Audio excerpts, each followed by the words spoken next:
Hi. In this talk, we're going to introduce ourselves to another ethical theory, a main one called virtue ethics that comes to us from Aristotle. And so Aristotle is a virtue ethicist. And by the end of this video, hopefully, you'll know a little bit more about Aristotle, and you'll have a better understanding of what virtue ethics is as an ethical theory, right? As something that is trying to help us navigate life and be good, right? So I just want to say from the beginning that Aristotle is not easy to teach. Aristotle is an amazing historical, philosophical figure who has covered so many different areas. I mean, and pioneered so many areas of philosophy and science and many other areas that it's hard to even grasp how broad selection of topics that Aristotle is all at the same time thinking about and developing and fitting together. So it's a real challenge to present Aristotle. Another challenging part of Aristotle is he is extremely thorough.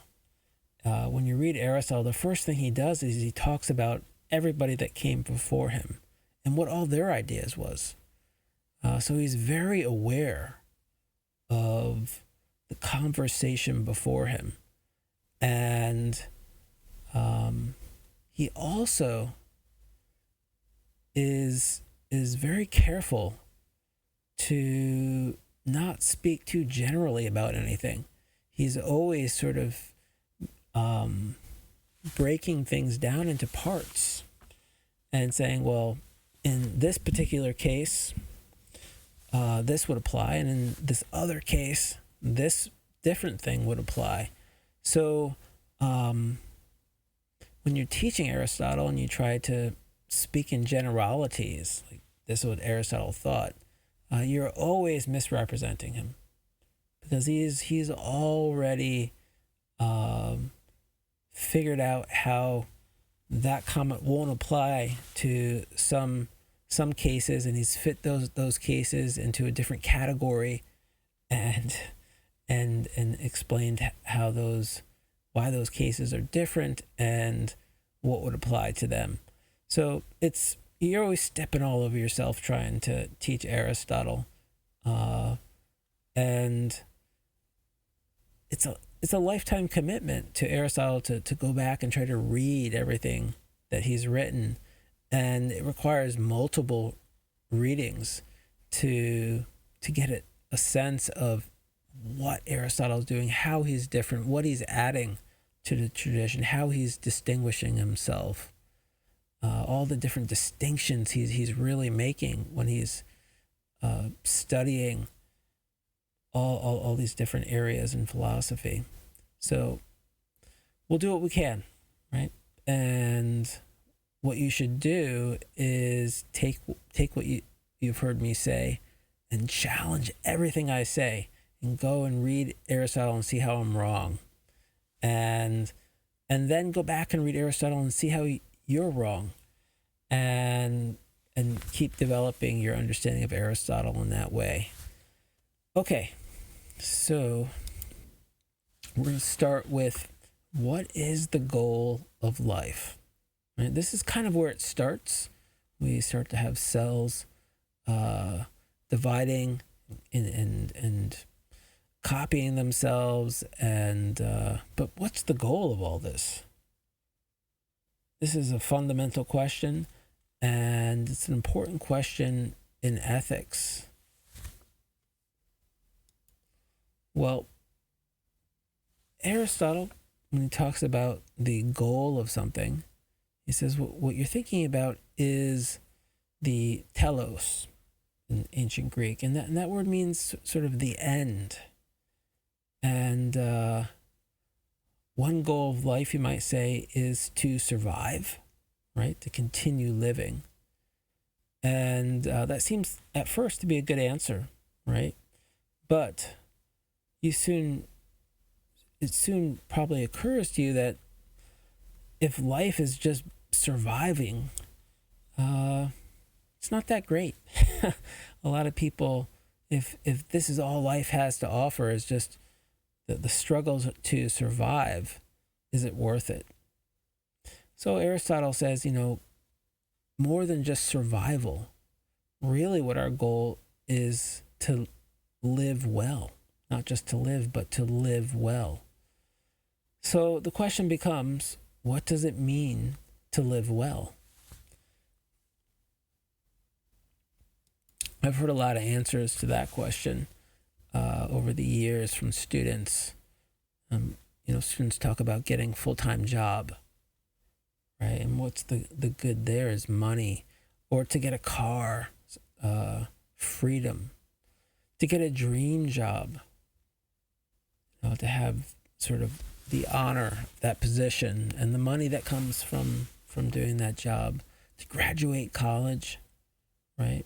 The honor from that. And we know from studies that if you're a college graduate, you're going to make more money. So there's that good also. Some students say, well, my goal is to graduate with honors. And here is again this idea of honor. And most people, that's what they talk about when you ask them their goals. It's really about money and some sort of recognition, right? Fame sometimes. So Aristotle heard those same answers, and he wasn't satisfied with those answers. Yes, they're all goods, but, well, they don't always bring us happiness, right? That's not guaranteed. And we can be happy without those things happening. Also, Aristotle makes a distinction about the idea of a chief good, this ultimate goal. And that would be a goal that goes no farther, right? That it stops there. And a lot of these goals that we hear when we think about what our goals are not the chief goal, right? Because we can further ask, well, why do you want all that money? And then it's to buy something else because it makes me happy. So for Aristotle, the chief goal is happiness. That we want to be happy. So now we've gone from living well to being happy, and we have to ask ourselves, well, what is happiness? In ancient Greek, the word eudaimonia was used for that very idea of happiness. Eudaimonia. And it was a special word. You should say it to yourself a few times. Eudaimonia. And it kind of just rolls off the tongue. It's a nice word. And for Aristotle, right, this chief good cannot be a good that leads to some other good. It must be a good in itself. It must be self-sufficient, right? To have this good is to have a good life. It's enough to have a good life. So what we find with Aristotle is that happiness is not something that we get.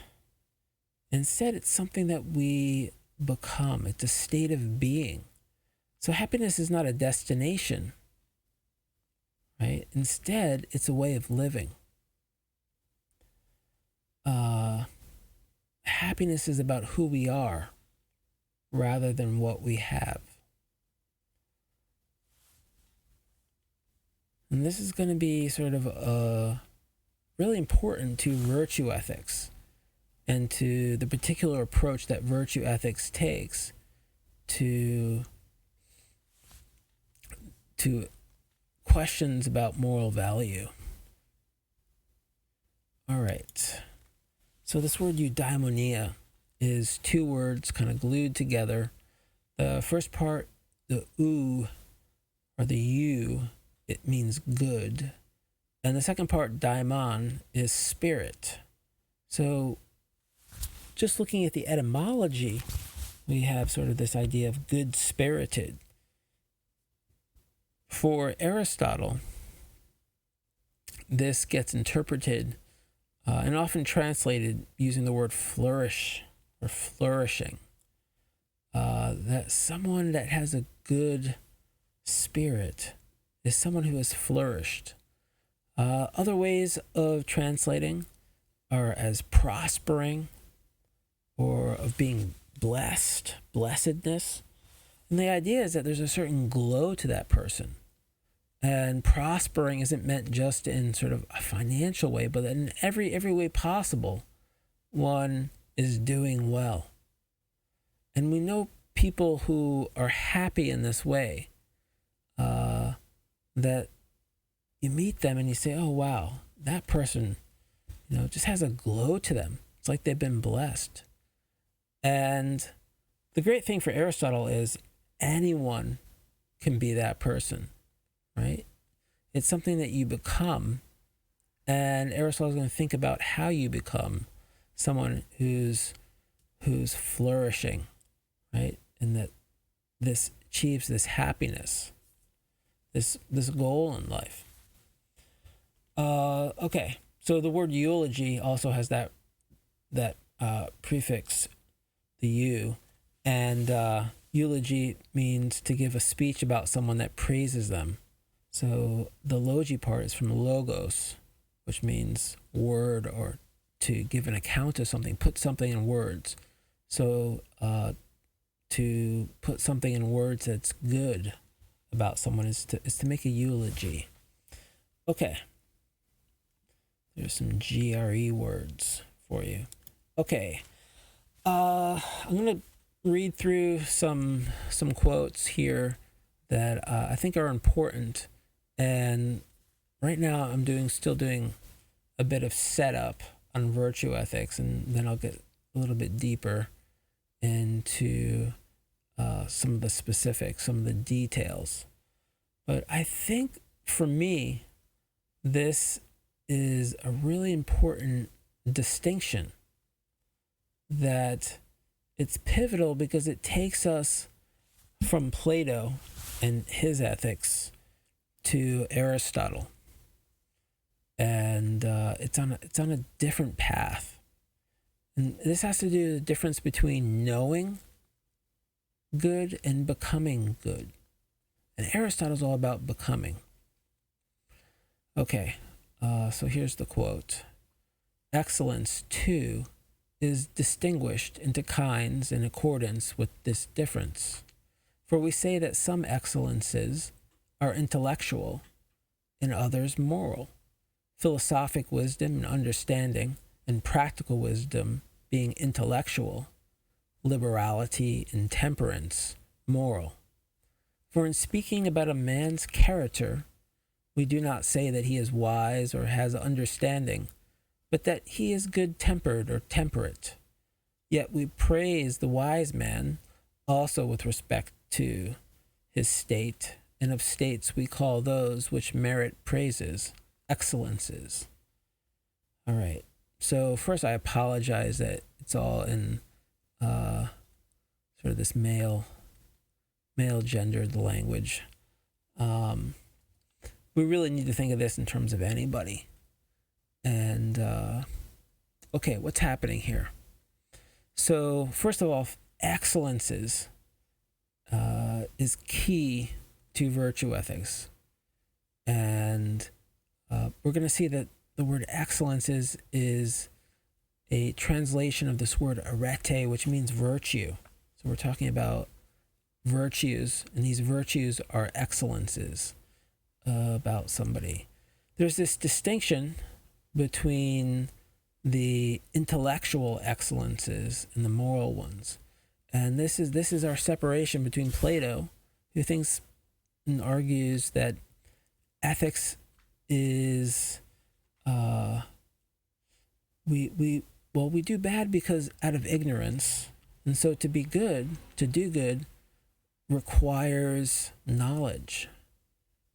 And so it's a more intellectual approach to ethics. And Aristotle's making here a distinction now. And he's saying, well, no, there's these moral excellences, and they don't have to do with knowledge and understanding. Instead, they have to do just with, our character, how we act around other people and treat ourselves and treat other people. And he gives a couple examples here: liberality and temperance. We're going to talk a little bit more detail about that in a little bit.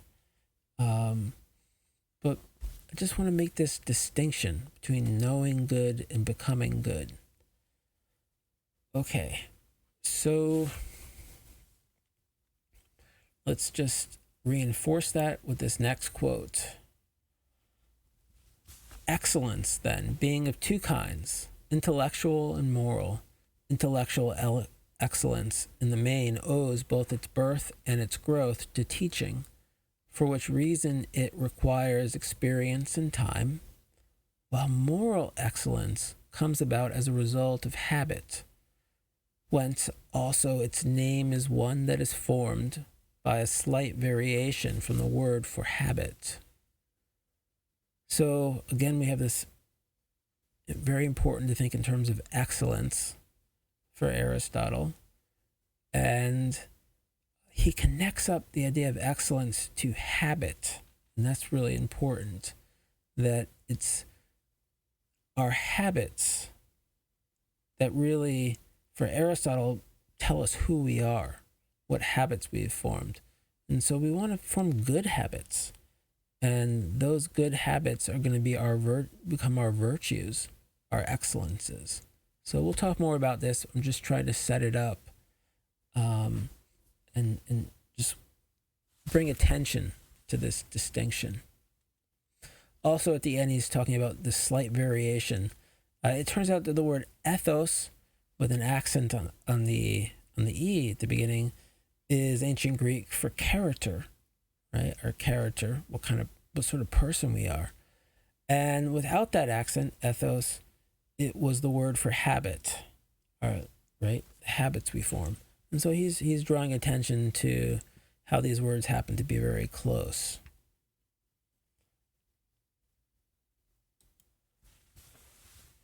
All right, this next quote is sort of what I see as showing how Aristotle is covering all the bases and going beyond what traditionally we might think of as virtue ethics. All right, so the quote: "The agent also must be in a certain condition when he does them. In the first place, he must have knowledge. Secondly, he must choose the acts, and choose them for their own sake. And thirdly, his action must proceed from a firm and unchangeable character."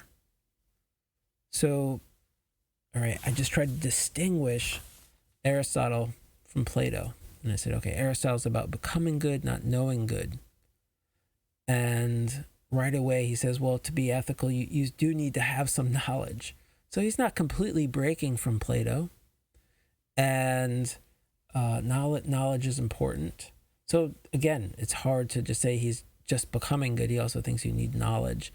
Then he says that we must choose, right? We must exercise our will, and we must choose for their own sake, not for what it's going to get you, but because to be courageous because it's courageous. This means intentions matter to Aristotle, right? Our will matters and why we're doing something. Usually when we think of intention, we think of Kant, right? And his deontology, this Kantian ethics, where intention is key to understanding whether an action has moral value, moral worth. If you do something because it's going to get you something, it's a means to an end, then Kant argues there's no moral value there. You're not worthy from that act. And, here's Aristotle saying something similar to that. It's covering all the bases. And his last sort of requirement in terms of an agent being a good person is that action comes from someone's character, right? And your character is something that forms over a long period of time. And so it's something that's more firm, and as it solidifies, it can become very hard to change. It can become unchangeable. So the same action by two different people, one person, though, might be good because of what it's coming out of. The other person may have just done that action not because it's a part of their character, but maybe they're pretending. They have some ulterior motives. It becomes much more complex judgment to figure out whether someone is truly a good person and acting out of that virtuous character. Okay. So this next quote is, I think, just kind of, again, repeating a point. All right, so actions then are called just and temperate when they are such as the just or the temperate man would do. But it is not the man who does these that is just and temperate, but the man who also does them as just and temperate men do them. So again, it's important, it's key when you understand virtue ethics and what Aristotle is saying here, that we're talking about the person more so than the act. That what matters is that you are a virtuous person making these actions, rather than that you just make a certain action. So the focus in virtue ethics is about who you are, what kind of person you are, what is your character. It's less about what actions you take in life. Okay. And some anticipation of objections by Aristotle. And perhaps I'm getting way too far ahead of myself, but I'm just going to put this out there right now. Okay, so Aristotle says, but not every action nor every passion admits of a mean, for some have names that already imply badness. For example, spite, shamelessness, envy. And in the case of actions, adultery, theft, murder. For all of these and such like things imply by their names that they are themselves bad, and not the excesses or deficiencies of them. It is not possible, then, ever to be right with regard to them. One must always be wrong. Nor does goodness or badness with regard to such things depend on committing adultery with the right woman at the right time and in the right way. But simply to do any of them is to go wrong. All right, so I am getting ahead of myself, but I think it's good to sort of be confused a little bit at the beginning and then to figure out, okay, yes, now this makes even more sense later on. So a big part of this virtue ethics that I'm gonna talk about is this idea of the mean, moderation, the middle, and that when we try to figure out what virtues are, Aristotle gives us a way to figure it out, because they're always this middle in between an excess of something or a deficiency of something, and too little or too much. And you need to find that middle point where it's the optimal amount that will allow you to most flourish. So there's this idea he's always looking for the middle. And he knows that, okay, the principle of moderation, the principle of the mean, that is so important in this ethics. Well, that means, why can't we just apply that to everything, right? That it's okay to murder as long as you don't murder too many people or too few, right? You should always just murder a middle amount. And he says, no, that's not what I mean. Some things are just wrong. Murder is wrong. There's no sort of middle amount. And same goes for Aristotle with adultery, that it's not okay if you just, do it a little bit and not too much.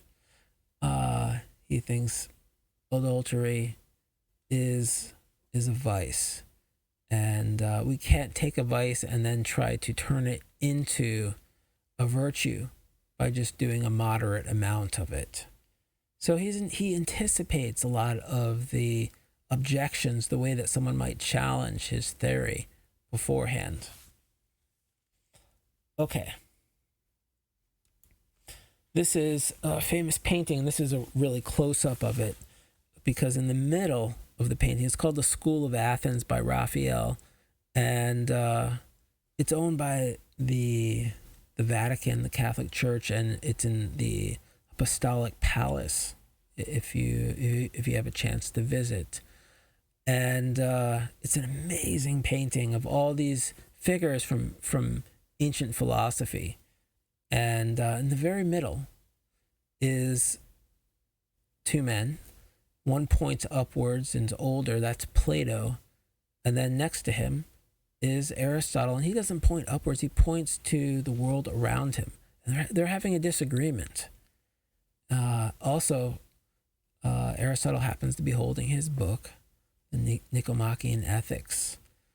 So, and this is a big difference between these two giants of ancient Western philosophy. Plato is going to use reason to understand and find truths and go from appearance to reality. And so in a way, he's going to close his eyes and think deeply about what different terms mean and find definitions to them. On the other hand, Aristotle is saying, no, to understand things like courage, we need to see it. We need to see it in the world. We need to observe it. We need to study it. We need to see lots of examples of it. And from those examples, we can then come up with some understanding. So they have this important difference. And right now we're looking at Aristotle, who says we need to observe the world around us to understand it. Okay, so let's understand a little bit more this idea of what he thinks things are then. And I always thought that probably one of Aristotle's favorite games would have been the game 20 Questions, where someone else is thinking of something, and then you have to ask questions to try to figure out what it is.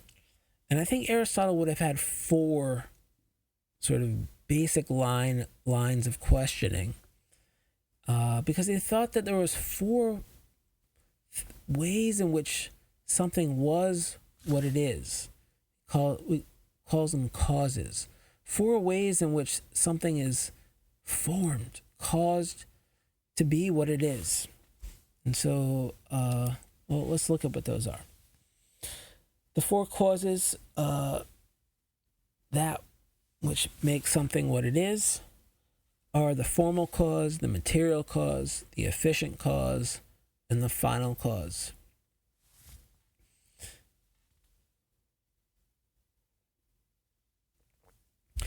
And we're not exactly right now in the terrain of ethics. We're sort of in Aristotle's metaphysics.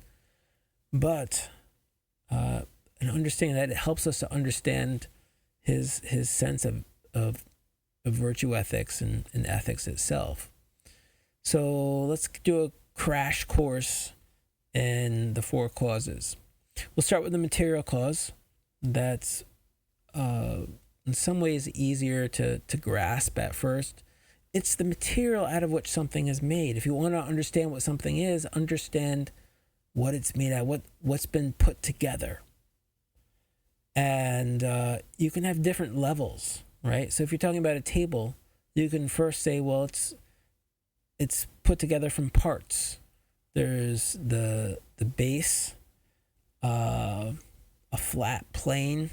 There's legs that are attached to it. You might say there's a series of screws that hold things in place.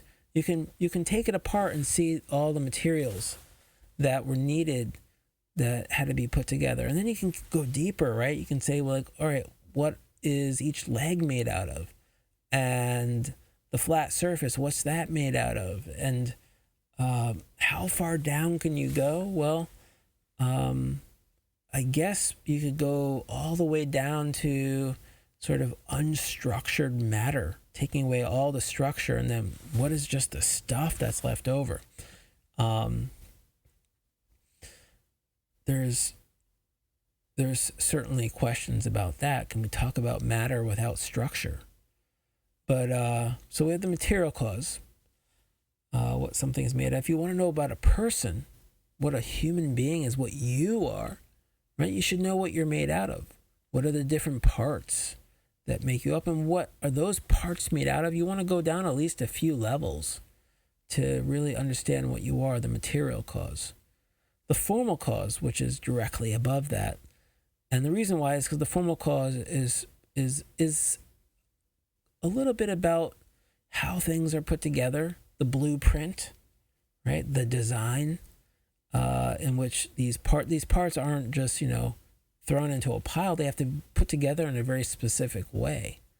But for Aristotle, it's more than just a design, which is very static. It's something that's in motion, this form. It's that they're put together in such a way that it functions, and it is an active design in being what it is.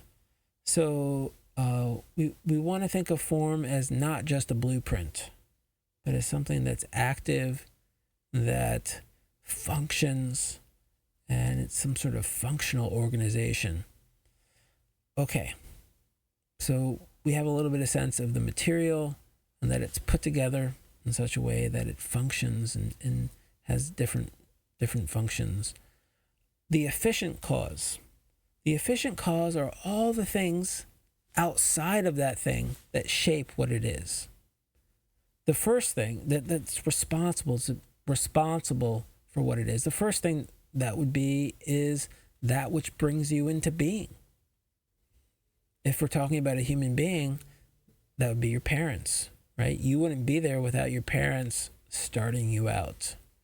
But there's a lot more to it than just your parents, right? Once you're alive, there is a lot of outside factors that help shape who you are and that help you to stay alive, right? You need outside things. You need food.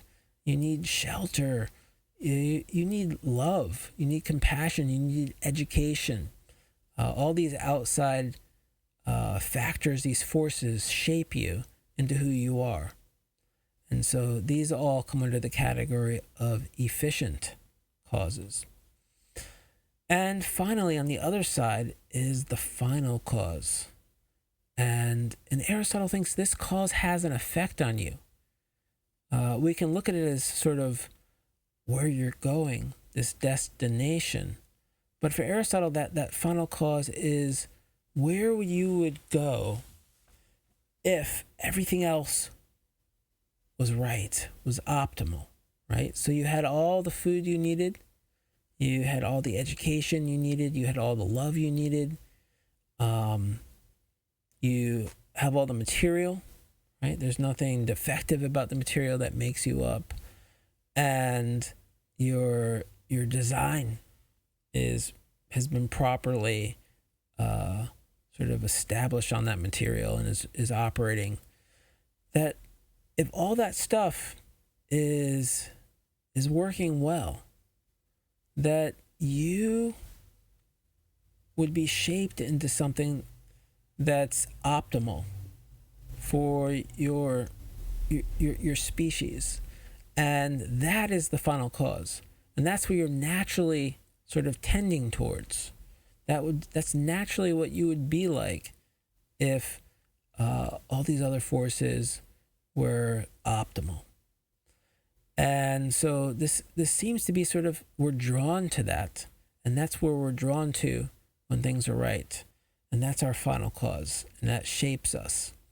And Aristotle thinks if you study and you sort of learn what people are like when they do sort of develop in optimal conditions, you can sort of aim for that, right? You can become more active in trying to get as close to that as possible.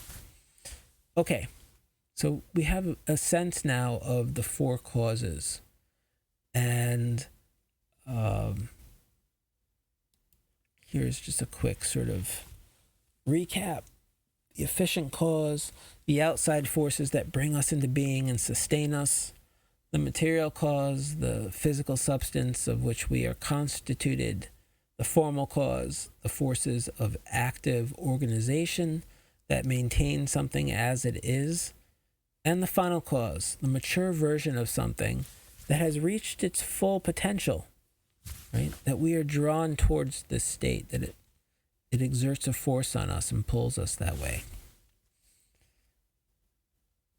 Okay, so we have this theory. What does it have to do with ethics? Well, let's think for a moment about trees. And, well, it turns out if you study trees, you learn some interesting things you might not realize. A tree needs water to survive. Oh, wow, water's important. So let's give trees lots of water. But it turns out if you give a tree too much water, it drowns and it stunts its growth. And if you give it, just keep overwatering it constantly, you just flood that area, that plant will die. It will kill the plant. So water is a good thing for plants, but too much water will stunt its growth and eventually it will kill it. On the other hand, too little water, right, will also stunt the growth of the tree. And if it gets to a point where it's so little that it's just not enough, that tree will die also. So too little water will kill a tree, as too much water will kill a tree. So there's some point in the middle between those two extremes, between a deficiency and an excess amount of water, where there's an optimal amount of water, where any less or any more would sort of stunt the growth of that tree. Right? What we're doing is, by observation, Aristotle is coming to this idea of this principle of moderation, of the middle, as being optimal for living creatures, at least. Same thing with sunlight, right? Trees need sunlight. But if you give a plant too much direct sunlight, too strong, it will burn its leaves and it will stunt its growth.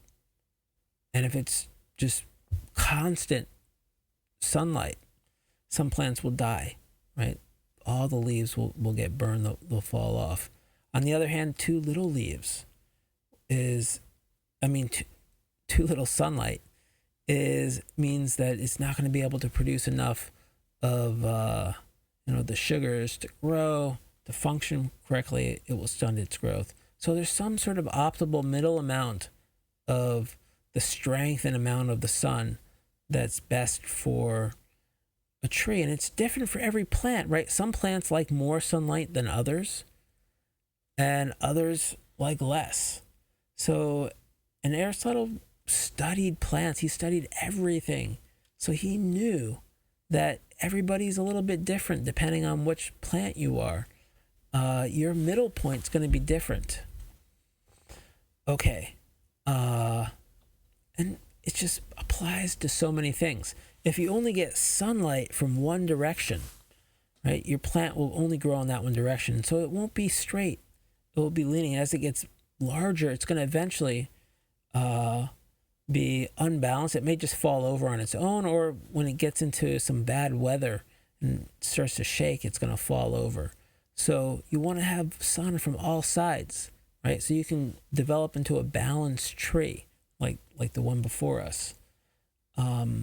This principle of the mean seems to really apply in so many different ways to sort of be optimal, to flourish, this idea of flourishing.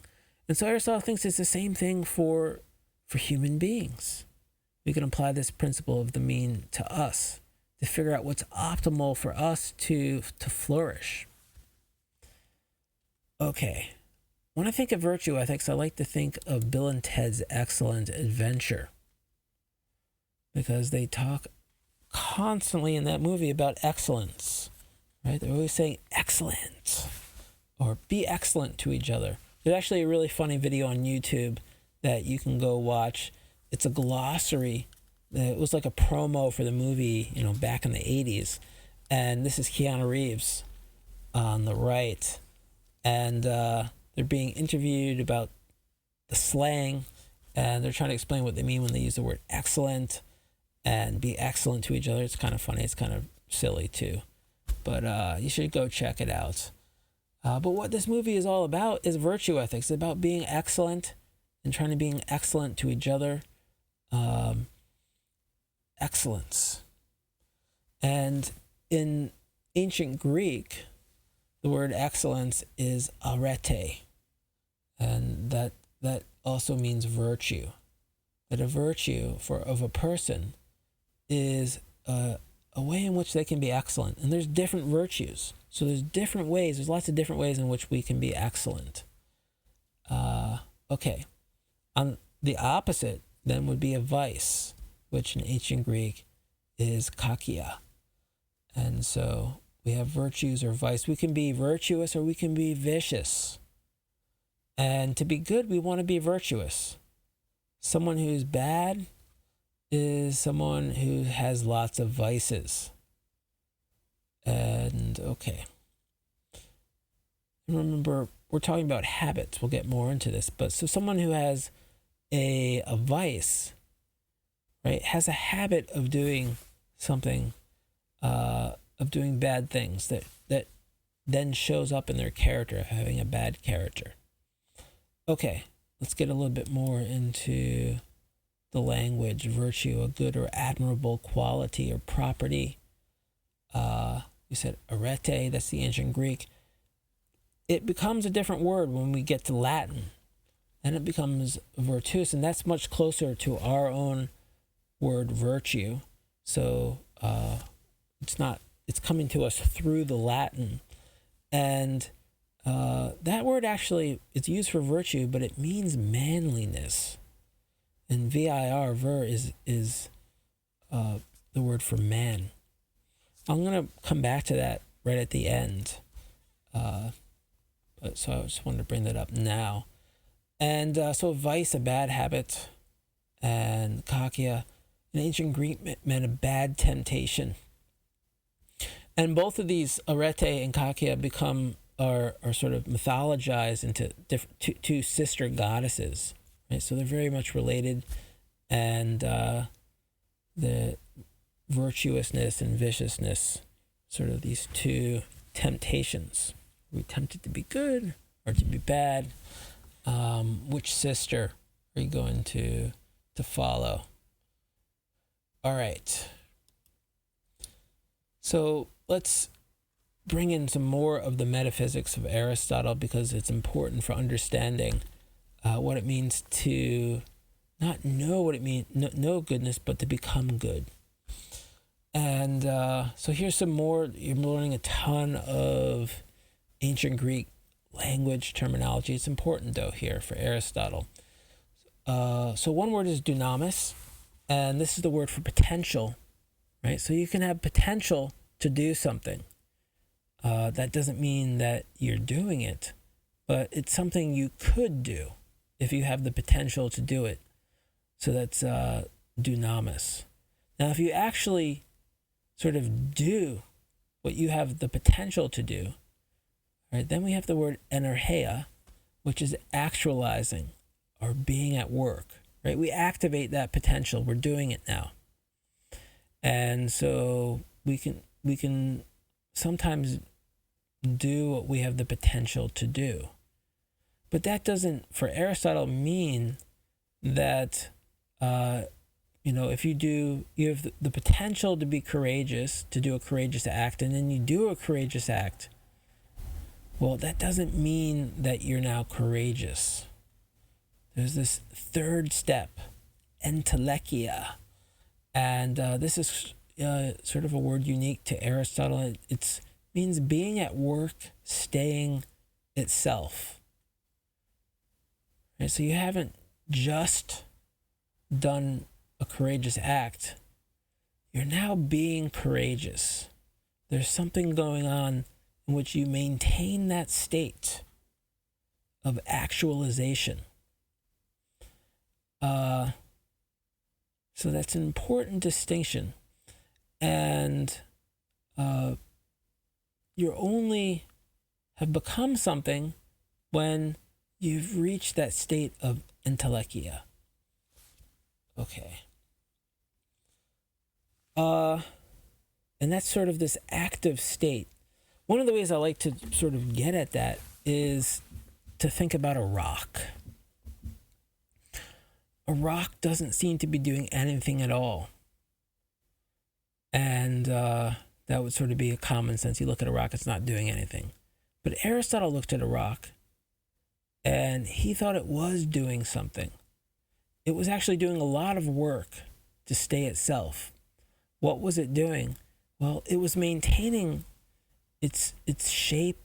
It was pulling itself together. And if it hadn't been doing that, it would just kind of fall apart, right, into dust and just kind of blow away, and there'd be nothing before you. So a stone is actively maintaining itself by holding itself together. And he thinks things like rocks, that's basically what they do, is they don't fall apart. They hold themselves together. And maybe he actually had a great point. Like, it doesn't look like a rock's doing anything, but if we were to try to break apart the bonds that were binding all the molecules together and the atoms, it would release a lot of energy. Right? So there's perhaps a lot of energy that's in there that's at work. Okay. What does this have to do with ethics? Well, we can see in terms of your actions, you can do something that's charitable or courageous or shows compassion and friendliness. But to become someone who's compassionate, for that to be a part of your character, requires going to this next level, entelecheia. How does that happen? Well, for you to take that action, right, you need to think about it. It requires boulousis, deliberation. And so whenever we have to think about something, then that's not something we just are, right? That means that we had a potential and we're activating it. But the more we do something, right, the less we have to think about it, to the point where it just becomes natural. That's just what we do. At that point, it becomes a habit. It becomes a part of who we are. Just we're doing it automatically. People in sports try to reach that level, right? You practice your sport over and over again so that when you're in a game, you don't have to think about what you need to do next, right? It's all just feels like instinct because it's becoming a habit for you. And sports figures often talk about, you want to know how was the game? How did it go? And they barely know what they did because they were just in the flow of things, right? And this word flow becomes, in a lot of modern sort of studies of this phenomena, it becomes a technical term, right? You enter this state where you're no longer really thinking. You're just sort of reacting in a part of the moment. And this is sort of the state that the highest level athletes are often in.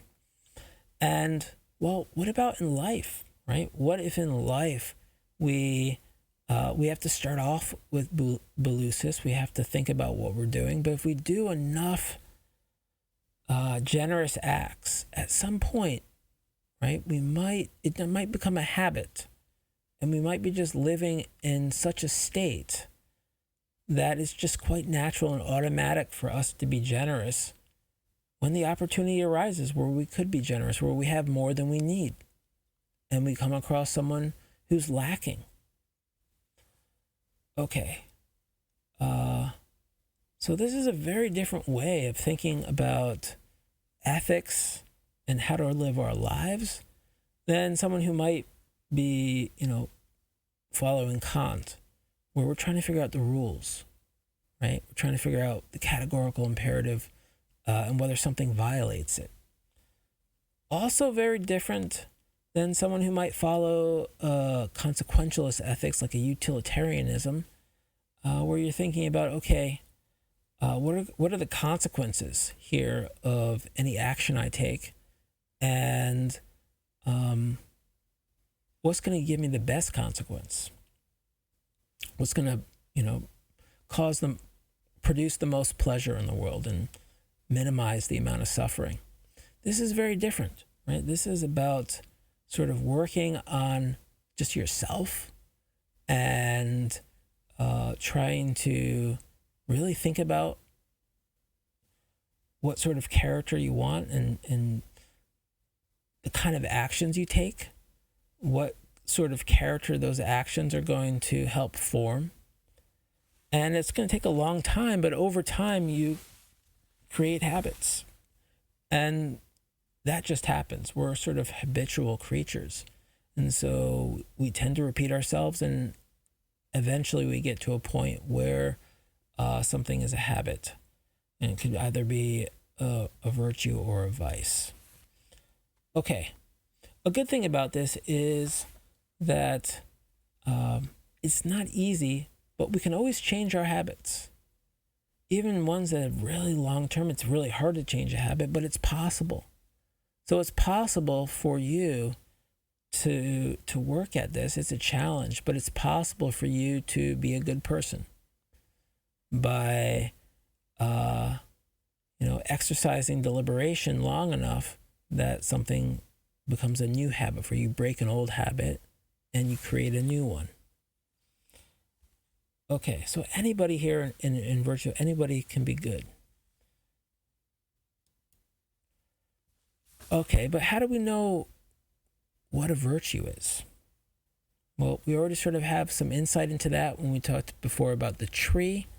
We have this idea of the virtue as a mean, some sort of middle point. We have this doctrine of the mean or the middle. I like to talk about principles, that we try to live by certain principles, and if we're going to be living within this theory of virtue ethics, then there's certain principles we're going to try to live by. One would be the principle of moderation. And here the idea is that a virtue is the middle area between an excess or a deficiency in character. So think in terms of courage, right? What is courage? Well, it's some middle point between an excess and a deficiency. What would be an excess of courage, too much courage? Well, that would be someone who, regardless of the risk and what they're risking, just runs into situations. So they would run into a situation where there's not much to gain And there's incredible risk. And we don't call someone who does that courageous anymore. We call them foolhardy, right? They're just going to get themselves injured or hurt or worse, killed. On the other hand, someone who has a deficiency, a lack of courage, who's unwilling to ever take any risks, no matter how low they are and no matter how important and what's at stake, we call that person a coward or cowardness. So courage then is some point between cowardness and foolhardiness, right? It's a middle point. Okay, so that's great. Aristotle's giving us a way to figure out what a virtue is by looking for that middle. And it's going to be different again for each person, where their middle point is. And sort of the fun of life then is to experiment, to find out when you've done too much or too little, and to make adjustments, to find that optimal middle point where it just feels the best, right? You become your best self. You feel like, wow, okay, now I'm flourishing. Aristotle thinks about this a lot, and he comes up with 12 virtues. If you're going to be a good person, if you're going to have good character, Aristotle says these are the 12 aspects, the 12 virtues that you would want to optimize. So we have courage, temperance, liberality, magnificence, magnanimity, proper ambition, pride, patience, good temper, truthfulness, wittiness, friendliness, modesty, righteous indignation. Right? These are sort of like 12, I think of them as sort of pillars. And if you build all these pillars, you'll be able to have this like temple, this glorious temple that's yourself. You'll be this good person. You'll flourish. So that's kind of pretty cool. And lots of people have read Aristotle and said, yeah, I'm gonna work on all these. I'm gonna think about when I'm doing stuff. I'm gonna deliberate and try to become a courageous person. I'm gonna try to be more temperate, liberal. Now, some of you are wondering what are these still? Like, see the word, but what is this for Aristotle? And if when you read the readings, you do get a better sense. I've built this little chart here that kind of goes through each of the 12 virtues. I'm not going to go into each one, and each of them is different, and there's a lot to think about and explore. And a lot of the Nicomachean ethics is going through each of these virtues and really sort of understanding it and understanding how it's different depending on what it's being applied to. Because remember, Aristotle is someone who's very much interested in the context, and courage is different when you're talking about a courageous city versus a person. So in terms of what it's applied to, but then it's different for Aristotle depending on what, if it's sort of the courage of battle versus, I don't know, the courage of starting a friendship. So there's all these different situations, these conditions, and courage can be a little bit different in each one. Okay, so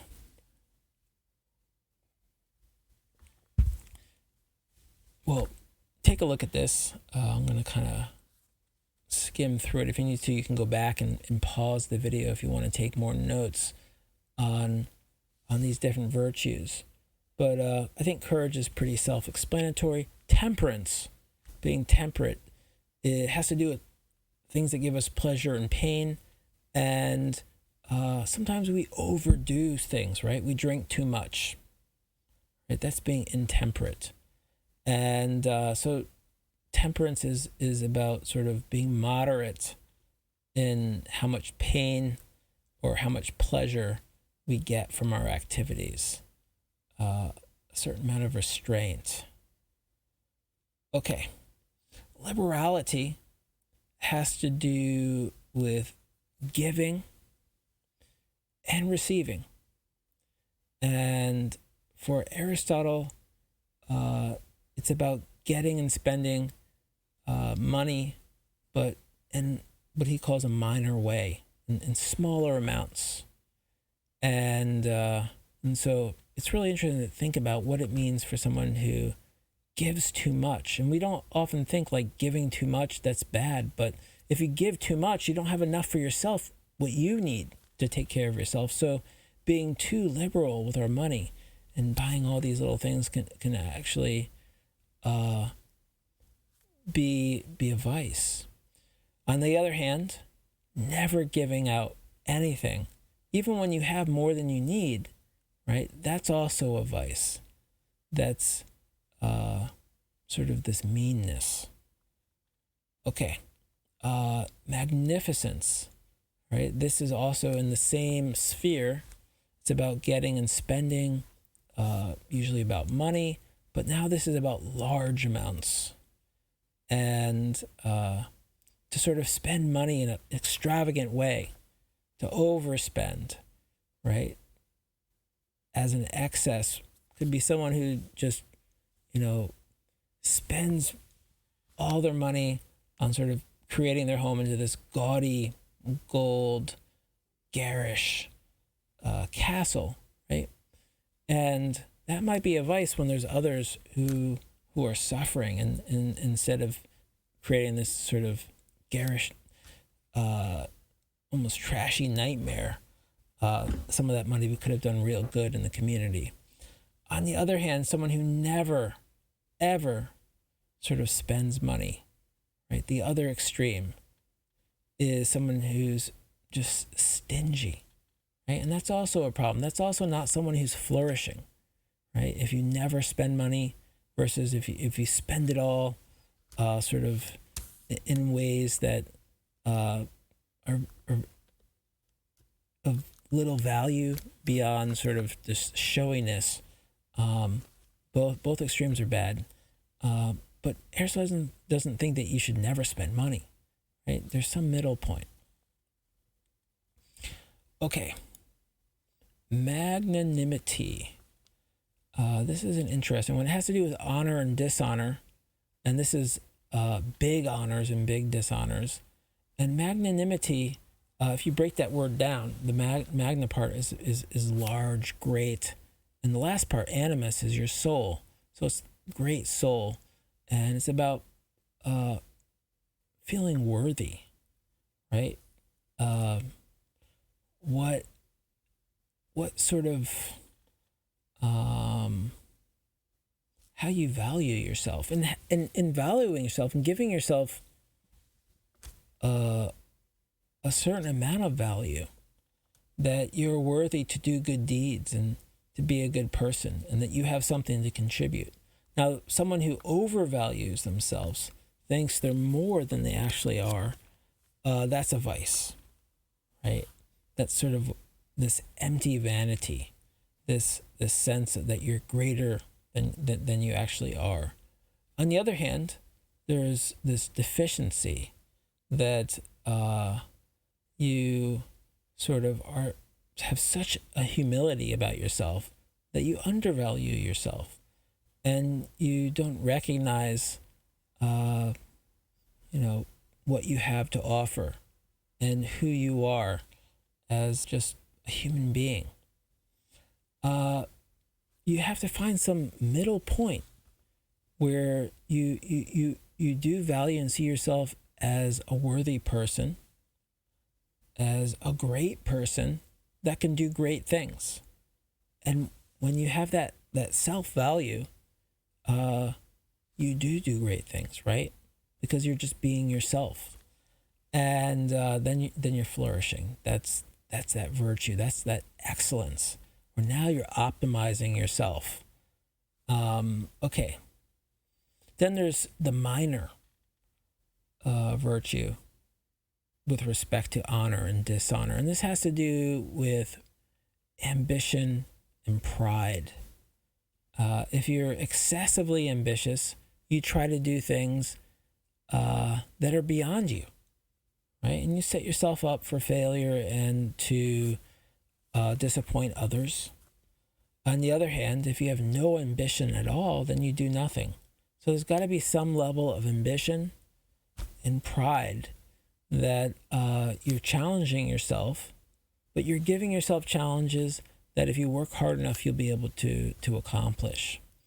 That's flourishing.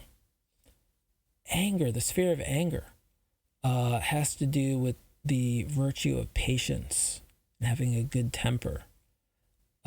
If you have an excess of this, right, you become easily provoked or angered. Where if you have a lack, nothing bothers you. You'll just sit there forever, right? So there's someone who is waiting and they never speak up. And because they never speak up, they never get helped. But if after a certain amount of time they said something, right, that would be the virtue of patience. They waited a little bit, but then they said something, then they wouldn't be overlooked. On the other hand, someone who's easily provoked, irascible, is not going to wait at all. They're immediately going to be upset that no one's helped them. And this is the vice of having no patience at all. Okay, intercourse in words and action, right? This is sort of social character. And the first one is about truthfulness, right? Are you honest about yourself? Or do you make stuff up? And excess is to boast about yourself. And the deficiency is to understate when you talk about yourself. But there's some middle point where you're just being truthful. Okay. The next virtue is, again, in this sort of social conversation, intercourse in words and action. And this has to do, in the reading it says, concerning pleasantness and giving amusement. And the name usually given to this virtue is wittiness. And it's sort of about having fun, right? If you never make jokes or just try to have fun in your conversation, right, that's a deficiency, then you're sort of this bore, right? People are not going to think you're flourishing if, you're always serious and you never see the humor in anything. On the other hand, if you have an excess, right, you turn everything into a joke. Right? And often you're making jokes in inappropriate times, moments, or you go too far with your jokes. This also is a vice. There's got to be some middle point where, you engage in humor and sort of the pleasure of humor and the lack of seriousness, but at the right amount and at the appropriate time. Okay, so the next virtue, again, in the same sphere as the last two, has to do with social conduct, and the virtue is friendliness, how friendly you are with others. So if you have a deficiency here, then you're not friendly at all. In fact, you're constantly quarrelsome. You're the person that no one wants to hang out with because you're always in a bad mood. On the other hand, if you're overly friendly, right, too friendly, you're the person who's crossing boundaries that make other people feel uncomfortable, right? You might be touching other people, right? You're sort of stepping too far over into the friendly zone, over friendly zone. So there's got to be some middle point where you're friendly, you're becoming intimate with someone, but not too intimate. You're showing concern, but not so much concern that it feels invasive. And this is just something we work on. We have to discover in life where that middle point is. And part of becoming a good person is exploring that and getting better at that. It's not something, Aristotle doesn't think we're born with any of these virtues. All of them have to be developed. throughout our lifetime. It's a lifelong project to be a good person and to think about these different virtues, these different pillars, and to develop them, to build them. All right, we're down to the last two. We have modesty, and modesty has to do with shame, feelings of shame. It has to do a lot with revealing ourselves and making ourselves the center of attention. And an excess of modesty is someone who never wants to share, expose, become the center of attention. And that's become shyness. On the other hand, someone who always kind of overshares or always has to be the center of attention, right? Who just reveals way too much. This is someone who shows no shame at all, right? This shamelessness. And so Aristotle thinks there's some middle point where he calls it modesty, right? You're revealing, but not too much and not too little. Okay, the last one is righteous indignation. And this one has to do, again, also with our emotions, our emotional reaction. And, but it has to do with how we feel about other people and what happens to them. And I think this is a really interesting one to think about. And it really reveals an important part of virtue ethics. So we can think in terms of how we feel about others when they experience good fortune, right? They're rewarded for something. And we could also think about how we feel when we see someone experience bad fortune. Now, Aristotle sort of divides it into deserved consequences versus undeserved consequences. And an excess of righteous indignation, right, is someone who is just angry at others for what they have, and in fact rejoices when they sort of get harmed, right? When they suffer undeservedly. They sort of get an enjoyment out of that because they're so angry at other people for what they have. On the other hand, if you're someone who has a deficiency of righteous indignation, then you just really don't really care at all, right? So it's sort of this apathetic, but also this lack of sympathy for whatever happens to other people. And just doesn't bother you. So there's some point in the middle where you do get upset. And this is interesting to me because it's a virtue about getting upset, but getting upset in a way that it's righteous. So you're upset when someone is being mistreated, that they get something they don't deserve, whether it be good or bad fortune, whether they receive an honor or reward that was undeserved, or if they're mistreated and it's undeserved, that to get angry at that at the right level. And anger is something that if we're overcome by it, right, it kind of shuts us down. We can't really think straight anymore. When we're so mad, we can't really think very straight. And the key, though, for Aristotle and his virtue ethics is that these emotions drive us to action.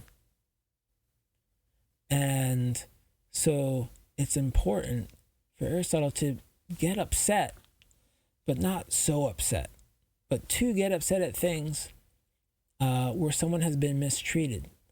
And I think about the Black Lives Matter movement, and how many people in this country just weren't paying attention to the amount of police violence towards minorities, and particularly towards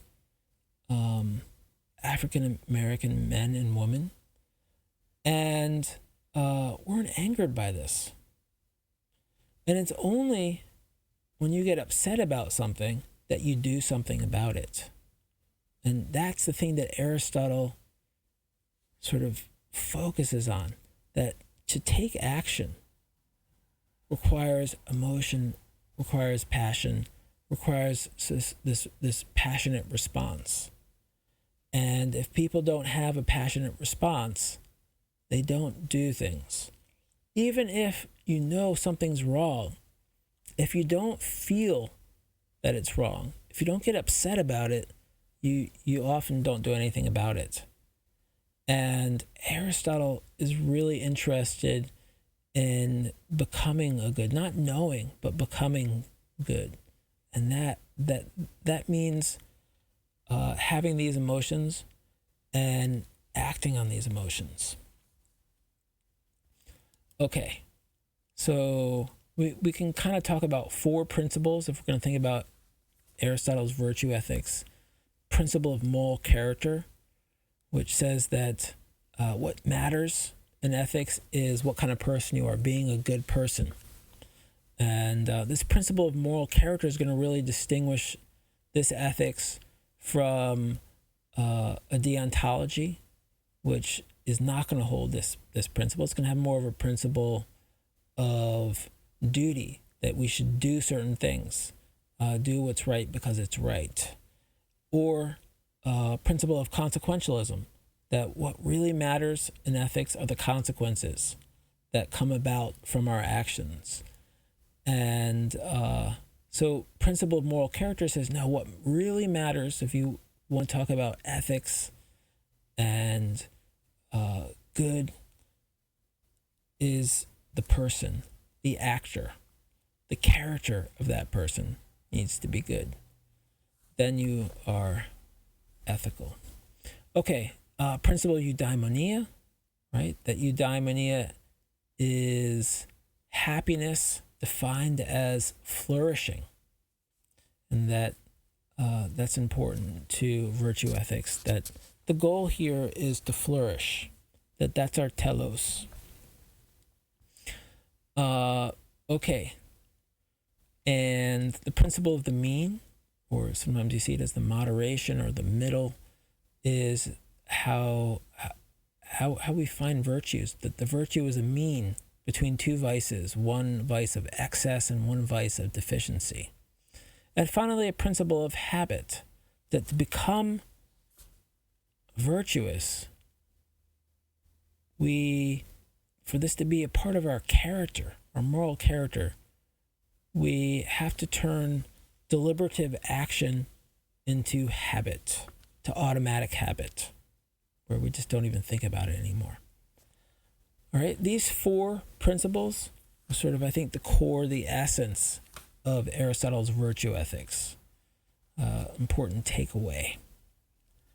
Okay, when we look at all these different ethical theories, we can look at this triangle, which gives us 3 different angles in which we can begin our ethical theory. And depending on which angle you start at, you get a different theory. So if you start with character, you're going to get a virtue ethics. If you start with the actions that person takes, you're going to have it like a deontology. And if you start with consequences first, if you make consequences what's primary to your ethical theory, then you're going to have a consequentialism like utilitarianism. So we get this picture using this triangle of different virtue ethics starting over here. On the other side, we have different consequentialist ethical theories. Ethical egoism is that consequences matter, and what matters what the right thing to do is always what's best for you, how it's going to impact you.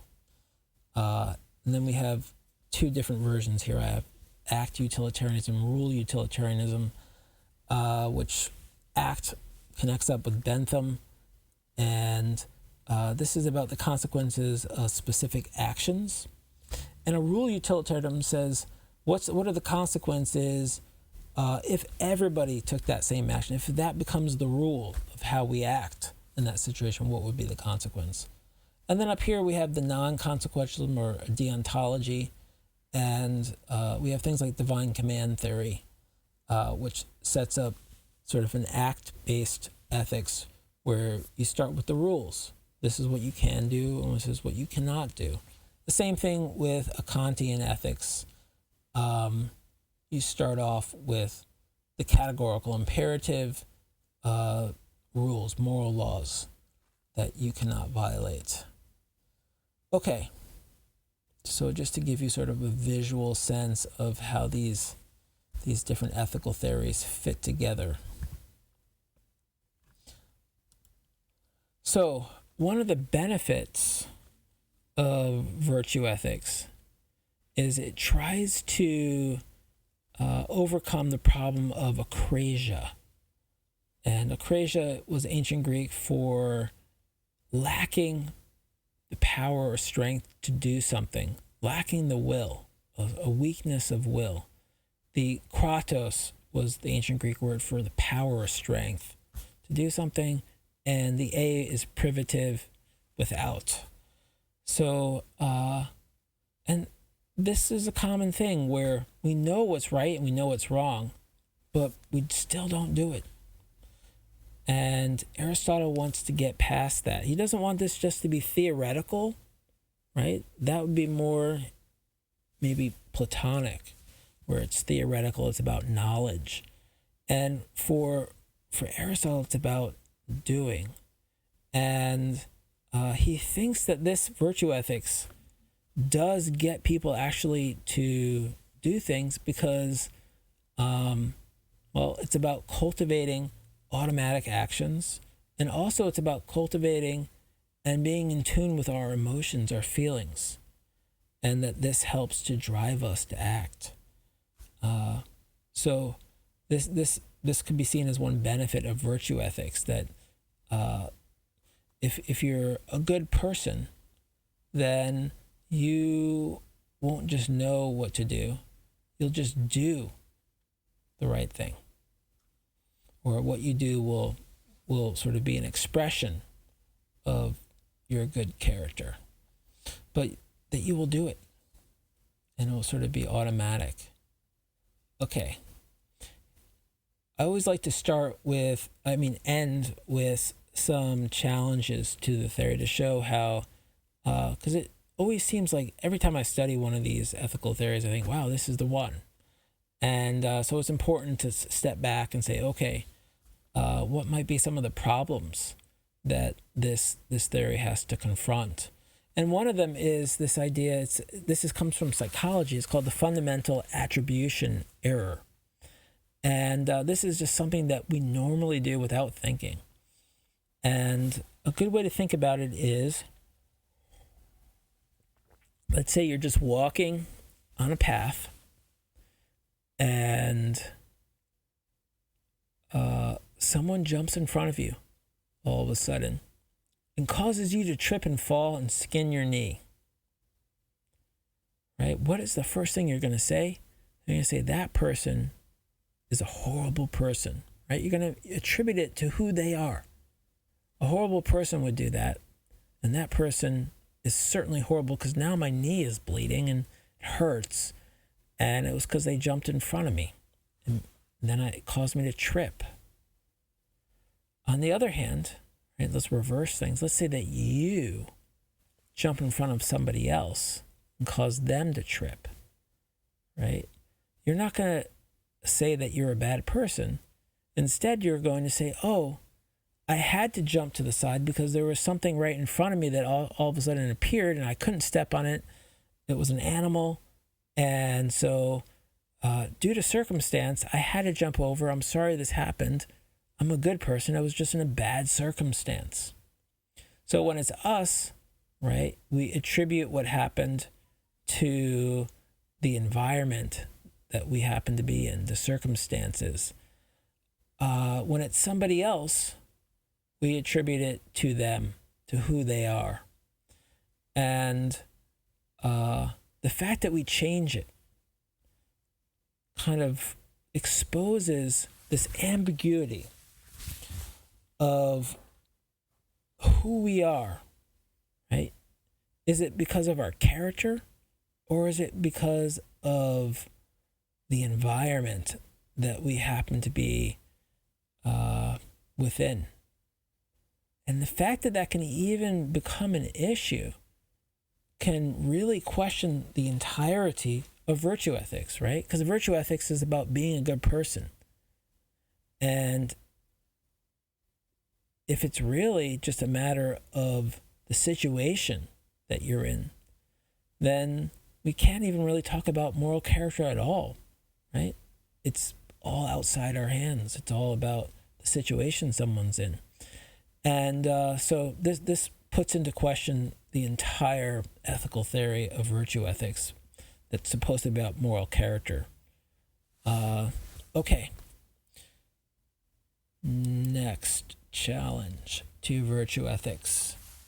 And I have a couple things listed here: sexism, toxic models, monocultures, prejudice against difference. The idea here is that in a virtue ethics, we come up with these models of the virtuous person.